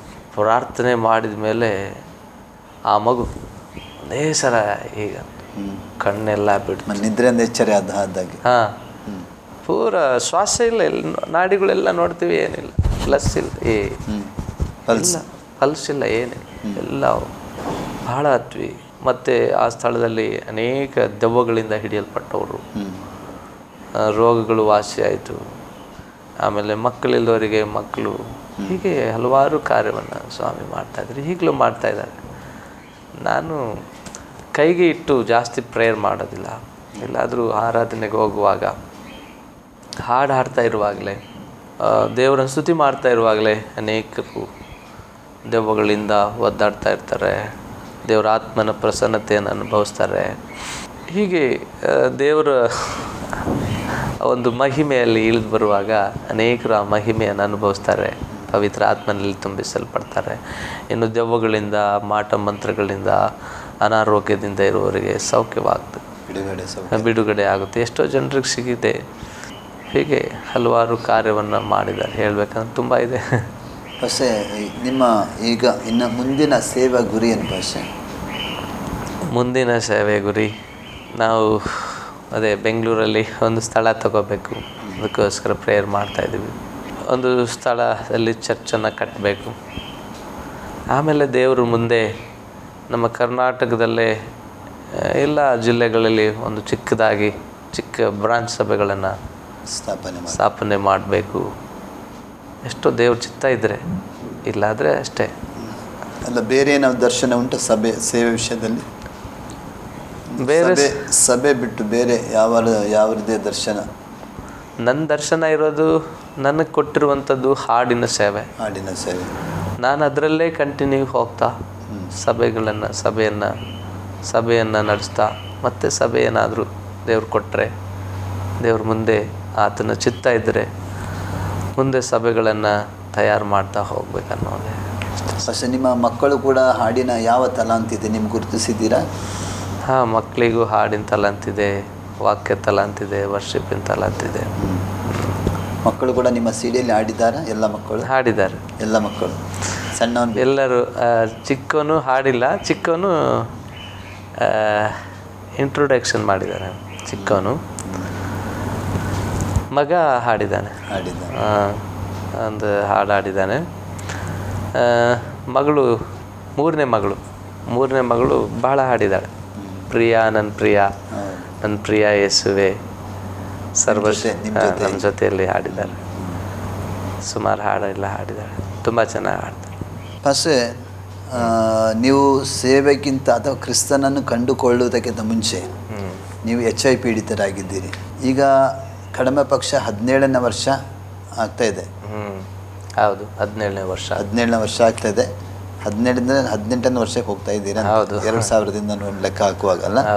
ಫಸ್ಟ್ ಈಗ ನಿಮ್ಮ ಆರೋಗ್ಯ ಹೇಗಿದೆ? ಫಸ್ಟ್ ಈಗ ಆರೋಗ್ಯದ ಬಗ್ಗೆ ಏನು ಹೇಳ್ತಿದ್ದೀರಿ? ಭಾಳ ಚೆನ್ನಾಗಿದೆ, ದೇವ್ರ ಕೃಪೆಯಿಂದ ತುಂಬ ಆರೋಗ್ಯವಂತನಾಗಿದ್ದೇನೆ. 2006ರಲ್ಲಿ ನಾನು ನನ್ನ ಮನಸ್ಸಲ್ಲಿ ಅಂತು, ಮತ್ತೆ ದೇವರೇ ಮತ್ತೆ ನನಗೆ ಏಡ್ಸ್ ರೋಗ ಇದೆಯಾ ಅಂತ ನನ್ನ ಮನಸ್ಸಲ್ಲಿ ಒಂದು ವೇದನೆ ಇತ್ತು, ಸಮಸ್ಯೆ ಇತ್ತು. ಆವಾಗ ನಾನು ದೇವ್ರ ಹತ್ರ ಬೇಡ್ದೆ. ಆಗ ದೇವ್ರು ಹೇಳ್ತಾ ಇದ್ದಾರೆ, ಕಾಳ HIV ರೋಗ ಇದ್ದರೆ ಏನು ಮಾಡ್ತೀಯಾ, ನನ್ನನ್ನು ಬಿಟ್ಟುಬಿಡ್ತೀಯಾ ಅಂತ ಕೇಳಿದರು. ಆವಾಗೆ ಸುಮಾರು ಒಂದು 7 ದಿವಸ ಉಪವಾಸವಿದ್ದು ಪ್ರಾರ್ಥನೆ ಮಾಡಿದೆ. ಪ್ರಾರ್ಥನೆ ಮಾಡಿದಾಗ ನನಗೆ ಉತ್ತರ ಬಂತು. ಏಸಯ್ಯ, ಏಡ್ಸ್ ಇದ್ರೂ ಸ್ತೋತ್ರ, ಇಲ್ದಿದ್ರೂ ಸ್ತೋತ್ರ. ಈ ಭೂಮಿಯಲ್ಲಿ ನನ್ನ ಆಯುಷ್ ಕಾಲವು ಎಷ್ಟು ವರ್ಷ ಇಟ್ಟಿದ್ದೀರೋ ಅಷ್ಟು ವರ್ಷ ನಾನು ಮುಗಿಸುವ ತನಕ ನನ್ನ ನೀನು ಕರೆದುಕೊಳ್ಳೋದಿಲ್ಲ ಅಂತ ಹೇಳಿ ದೇವರು ನನಗೆ ಉತ್ತರ ಕೊಟ್ಟರು. ಹೀಗೆ 2000 ಇಸ್ವಿಯಲ್ಲಿ ಅದು ನನ್ನನ್ನು ಭಾಳ ಹೆವಿಯಾಗಿ, ಭಾಳ ನನ್ನ ಕೊಲ್ಲುವಂಥ ಒಂದು ಮಟ್ಟಕ್ಕೆ, ಏಡ್ಸ್ ರೋಗ ನನ್ನನ್ನು ಕೊಲ್ಲುವಂಥ ಮಟ್ಟಕ್ಕೆ ತೆಗೆದುಕೊಂಡು ಹೋಯಿತು. ಆದರೆ ಮತ್ತೆ ನಾನು ರಕ್ತವನ್ನು 2006ರಲ್ಲಿ ಪರೀಕ್ಷೆ ಮಾಡಿಸಿದಾಗ ಅದು ಭಾಳ ನನ್ನನ್ನು ಕೊಲ್ಲುವಂಥ ರೋಗ. 2006ರಲ್ಲಿ ಒಂದು ಮನಸ್ಸು ಹೇಳ್ತಾ ಇದೆ ರಕ್ತ ಪರೀಕ್ಷೆ ಮಾಡಿಸು, ಒಂದು ಮನಸ್ಸು ಹೇಳ್ತಾ ಇದೆ ಬೇಡ. ಹೀಗೆ ಹೇಗೋ ಆದರೂ ಪರವಾಗಿಲ್ಲ, ಇದ್ದರೂ ಪರವಾಗಿಲ್ಲ, ಇದ್ದರೂ ಸ್ತೋತ್ರ, ಇಲ್ಲದಿದ್ದರೂ ಸ್ತೋತ್ರ ಅಂತ ಹೇಳಿ ಪರೀಕ್ಷೆ ಮಾಡಿಸುವಾಗ ಪಾಸಿಟಿವಲ್ಲಿ ನೆಗೆಟಿವ್ ಆಗಿರುವಂಥ ಮನುಷ್ಯನು ಯಾವ ರೀತಿಯಲ್ಲಿ ಆರೋಗ್ಯವಾಗಿರ್ತಾರೋ ಆ ರೀತಿಯಲ್ಲಿ ನನ್ನನ್ನು ಆರೋಗ್ಯವನ್ನು ಕೊಟ್ಟು ನಾರ್ಮಲ್ ಆಗಿ ಮಾಡಿದ ದೇವರಿಗೆ ಸ್ತೋತ್ರ. ಆಮೇಲೆ ಅಷ್ಟು ಮಾತ್ರವಲ್ಲದೆ ಡಾಕ್ಟ್ರು 2000 ಇಸ್ವಿಯಲ್ಲಿ 2-3 ತಿಂಗಳ ಬದುಕ್ತಿ, ಅದ್ರ ಮೇಲೆ ನಿನಗೆ ಜೀವನ ಇಲ್ಲ ಅಷ್ಟೇ ಅಂತ ಹೇಳಿ ಆ ಸ್ಟೇಜಿಗೆ ಹೋಗಿದ್ರಿ. ಹೌದು, ಅಂದರೆ ನಿಮಗೆ ಹೇಳಲಿಕ್ಕೆ ಆಗೋದಿಲ್ಲ, ಅಂದರೆ ಊಟ ಮಾಡಲಿಕ್ಕೆ ಅಂದರೆ ಯಾವೊಂದು ಕುಡಿಲಿಕ್ಕೆ ಕೂಡ ಆಗ್ತದೆ. ಅಂದರೆ ಆ ಸಮಯದಲ್ಲಿ ಔಷಧ ಬೇರೆ ಇಲ್ಲ. ಹೌದು, ತುಂಬ ಕಷ್ಟಕರವಾಗಿಂಥ ಒಂದು ಪರಿಸ್ಥಿತಿ. ಆಮೇಲೆ HIV ಇದೆ ಅಂದರೆ ಆವಾಗಿನ ಸಮಯದಲ್ಲಿ ಇಂಜೆಕ್ಷನ್ ಮಾಡಿ ಕೊಲ್ಲುವಂಥ ಸಮಯ. ಅಲ್ಲ, ಹತ್ತಿರ ಹೋಗುವುದಿಲ್ಲ. ನಾನು ಕೂಡ ಕೆಲವರು ಆ ಸಮಯ ನೋಡಿದ್ದೇನೆ. ಹತ್ತಿರನೂ ಬರೋದಿಲ್ಲ, ಪ್ರೀತಿನೂ ಇಲ್ಲ, ಮುಟ್ಟೋದು ಇಲ್ಲ, ಅವ್ರನ್ನ ಮನೆಯಿಂದ ಹೊರಗೆ ಹಾಕ್ತಿದ್ರು. ಇನ್ನೊಂದು ವಿಷಯ ಏನಂದರೆ ಇಂಜೆಕ್ಷನ್ ಮಾಡಿ ಕೂಡ ಕೊಲ್ಲುವಂಥ ಒಂದು ಸಮಯ ಇತ್ತು. ಭಾಳ HIV ಜಾಸ್ತಿ ಅವಾಗ, ಭಾಳ ಜನರಿಗೆ ಏಡ್ಸ್ ರೋಗ ಇತ್ತು, ಕೊಲ್ಲುವಂಥ ಒಂದು ಸಂದರ್ಭ ಇತ್ತು. ಡಾಕ್ಟರ್ ಹೇಳಿದ್ರು 2-3 ತಿಂಗಳ ಬದುಕ್ತಿ. ಆದರೆ ಇವತ್ತು ಕರ್ತನ ಕೃಪೆ, ಆತನ ದಯೆ, ಆತನ ಪ್ರೀತಿ, ಆತನ ಒಂದು ಕರುಣೆ ಇವತ್ತು 17 ವರ್ಷಗಳ ಕಾಲ ಜೀವಂತವಾಗಿಟ್ಟು ಅನೇಕ ಪ್ರಾಂತ್ಯಗಳಲ್ಲಿ, ಹಳ್ಳಿ ಪಳ್ಳಿಗಳಲ್ಲಿ ಹೀಗೆ ವಾರ್ತೆಯನ್ನು ಸಾರುತ್ತಾ ಇಂಥ ರೋಗ ಪೀಡಿತವರ ಮಧ್ಯದಲ್ಲಿ ಅನೇಕ ದೆವ್ವ ಮಾಟ ಮಂತ್ರಗಳ ಕಡೆಯಲ್ಲಿರುವಂಥ ಜನರನ್ನು ಕರ್ತನ ಈ ವಾಕ್ಯದ ಮೂಲಕವಾಗಿ ಕರ್ತನ ಬಿಡಿಸುತ್ತಾ ತನ್ನ ಕೃಪೆಯನ್ನು ತೋರಿಸ್ತಾ ಬರ್ತಾ ಇದೆ. ಸಾಕ್ಷಿಯಾಗಿ ನಿಮ್ಮನ್ನು ದೇವರು ಇಟ್ಟಿದ್ದಾನೆ. ಹೌದು ರೀ, ಸ್ವಾಮಿ ಹೇಳಿದ ನನಗೆ ಸಾಕ್ಷಿಯಾಗಿದ್ದಾನೆ. ಆಮೇಲೆ ಆ ರೀತಿ ಖಂಡಿತವಾಗಿ ದೇವರು ನಿಮ್ಮನ್ನು ಸಾಕ್ಷಿಯಾಗಿ ಇಟ್ಟಿದ್ದಾನೆ. ದೇವರು ನಮಗೆ ಸ್ತೋತ್ರವಾಗಿದೆ. ಹೊಸ ನಮ್ಮ ಆಸರೇಟಿ ವೀಕ್ಷಕರಿಗೆ ನೀವೇನು ಮಾತಾಡಲಿಕ್ಕೆ ಯೋಚಿಸ್ತೀರಿ? ತುಂಬ ಆಶ್ರಯ ಟಿವಿಗೆ ನಾನು ಭಾಳ ಧನ್ಯವಾದಗಳನ್ನು ಹೇಳ್ತೀನಿ. ಇವತ್ತು ಇಂಥ ಒಂದು ಅದ್ಭುತವಾದ ಸೇವೆಯನ್ನು ಪಾಸ್ಟರ್ ಸುನಿಲ್ ಜಾನ್ ಡಿಶೋಜ್ ಅವರಿಗೆ ಇಂಥ ಒಂದು ಸೇವೆಯನ್ನು ಈ ಒಂದು ಉಡುಪಿ ಪ್ರಾಂತ್ಯದಲ್ಲಿ ಇಂಥ ಒಂದು ಸುವಾರ್ತೆಯ ಬೆಳಕನ್ನು ಹಂಚಲಿಕ್ಕೆ ದೇವರು ಕೊಟ್ಟ ಕೃಪೆಗಾಗಿ ನಾನು ಭಾಳ ಸಂತೋಷ ಪಡ್ತೇನೆ. ನಿಜವಾಗ್ಲೂ ಅವ್ರ ಜೀವನದಲ್ಲಿ ಎಷ್ಟೋ ಒಂದು ಕಷ್ಟದ ದಿನಮಾನಗಳು ಕೂಡ ಅವರ ಸಾಕ್ಷಿನ ಕೂಡ ನಾನು ಕೇಳಿದ್ದೇನೆ. ಆದರೆ ದೇವರು ಇಂಥ ಒಂದು ಸೇವೆಯನ್ನು ಕೊಟ್ಟು ಈ ಪ್ರಾಂತ್ಯದಲ್ಲಿ ಅವರನ್ನು ಉಪಯೋಗ ಮಾಡ್ತಾ ಅನೇಕ ಹೊರ ರಾಜ್ಯಗಳಲ್ಲಿ ಉಪಯೋಗ ಮಾಡಿಸ್ತಾ ಅವರನ್ನು ನಡೆಸುತ್ತಿರುವಂಥ ದೇವರಿಗೆ ನಾನು ಭಾಳ ಥ್ಯಾಂಕ್ಸನ್ನು ಹೇಳ್ತೀನಿ. ಪಾಸ್ಟರ್ ಕಾಳನಾಯ್ಕ ಅವರೇ, ನಿಮಗೆ ಯೇಸು ಕ್ರಿಸ್ತನ ನಾಮದಲ್ಲಿ ನಾನು ತಿರುಗಾವತ್ತಿನ ವಂದಿಸ್ತಾ ಇದ್ದೇನೆ. ಯಾಕೆಂದರೆ ನಮ್ಮ ಮಧ್ಯದಲ್ಲಿ ಬಂದು ಈ ಸುವಾರ್ತಿಕ ಎಂಬ ಕಾರ್ಯಕ್ರಮದಲ್ಲಿ ಭಾಗವಹಿಸಿ ನಿಮ್ಮ ಸೇವಾ ಅನುಭವವನ್ನು ಹೇಳಿದ್ದೀರಿ. ಅಂದರೆ ಅನೇಕರಿಗೆ ಇದೊಂದು ಆಶೀರ್ವಾದವಾಗ್ಬೋದು, ಉತ್ತೇಜನ ಕೂಡ ಆಗಿರ್ಬೋದು. ಯಾಕಂದರೆ ನಿಮ್ಮ ಎಲ್ಲ ಜೀವಿತದ ಸಾಕ್ಷಿ ನಾವು ಹೇಳ್ತಾ ಇದ್ದೀರಿ. ಹೇಗೆ ನೀವು ಪ್ರಾರಂಭ ನಿಮ್ಮ ಹೇಗಿತ್ತು, ಸೇವಾ ಜೀವನದಲ್ಲಿ ಹೇಗೆಲ್ಲ ಆಯಿತು ಅಂತ ನೀವು ಹೇಳಿದಿರಿ. ಖಂಡಿತವಾಗಿ ಇದು ನಮಗೂ ಕೂಡ ಒಂದು ಆಶೀರ್ವಾದವಾಗಿದೆ. ಪಾಸ್ಟರ್, ನಿಮ್ಮ ಮುಂದಿನ ಎಲ್ಲ ಭವಿಷ್ಯದ ಎಲ್ಲ ಕನಸುಗಳನ್ನು ದೇವರು ನನಸು ಮಾಡಲಿ, ನಿಮ್ಮ ಸೇವಾ ಪ್ರಾಂತ್ಯ ವಿಸ್ತರಿಸಲಿ, ಇನ್ನೂ ಸಾವಿರಾರು ಹಾಡುಗಳನ್ನು ಹಾಡುವಂಥ ಕೃಪೆಗೆ ನಿಮ್ಮನ್ನು ಮತ್ತು ನಿಮ್ಮ ಕುಟುಂಬವನ್ನು ದೇವರು ನಡೆಸಲಿ ಅಂತ ನಮ್ಮ ಪ್ರಾರ್ಥನೆ ಆಗಿದೆ. ಮತ್ತು ಏನು ನೀವು ಬೆಂಗಳೂರಿನಲ್ಲಿ ಒಂದು ಸ್ಥಳವನ್ನು ತೆಗೆದುಕೊಂಡು ನೀವು ಸೇವೆ ಮಾಡಬೇಕಂತ, ಇನ್ನು ಹೆಚ್ಚಿನ ಸೇವೆ ಮಾಡಬೇಕಂತ ಏನು ಆಸೆ ಪಡ್ತಾಯಿದ್ರಿ. ದೇವರು ಪ್ರತಿಯೊಂದು ನಿಮ್ಮ ಆಸೆಗಳನ್ನು ಪೂರೈಸಲಿ ಅಂತ ನಮ್ಮ ಪ್ರಾರ್ಥನೆ ಆಗಿದೆ. ಪಾಸ್ಟ್ರೇ, ನಮ್ಮ ಮಧ್ಯದಲ್ಲಿ ಬಂದಕ್ಕಾಗಿ ತಿರುಗಿ ನಿಮಗೆ ನಾವು ವಂದಿಸ್ತಾ ಇದ್ದೇವೆ. ಭಾಳ ಥ್ಯಾಂಕ್ಸ್. ಪ್ರಿಯ ಆಶ್ರಯ ಟಿ ವೀಕ್ಷಕರೇ, ಇದನ್ನು ನಮ್ಮ ಮಧ್ಯದಲ್ಲಿ ಬೆಂಗಳೂರಿನಲ್ಲಿ ಸೇವೆ ಮಾಡುವಂಥ ಪಾಸ್ಟರ್ ಬಿ ಕಾಳನಾಯ್ಕ ಅವರಿದ್ದಾರೆ. ಅವರ ಸಾಕ್ಷಿಯನ್ನು ಕೇಳಿದ್ದೀರಿ. ನಿಮಗೆ ಖಂಡಿತವಾಗಿ ಇದು ಉತ್ತೇಜನವಾಗಿರ್ಬೋದು. ಮುಂದಿನ ದಿನಗಳಲ್ಲಿ ಇನ್ನೊಬ್ಬ ಅತಿಥಿಯೊಂದಿಗೆ ನಿಮ್ಮ ಮುಂದೆ ಬರ್ತೇವೆ. ಅಲ್ಲಿ ತನಕ ವೀಕ್ಷಿಸ್ತೀರಿ ಆಶ್ರಯ ಟಿ ವಿ. ವಂದನೆಗಳು.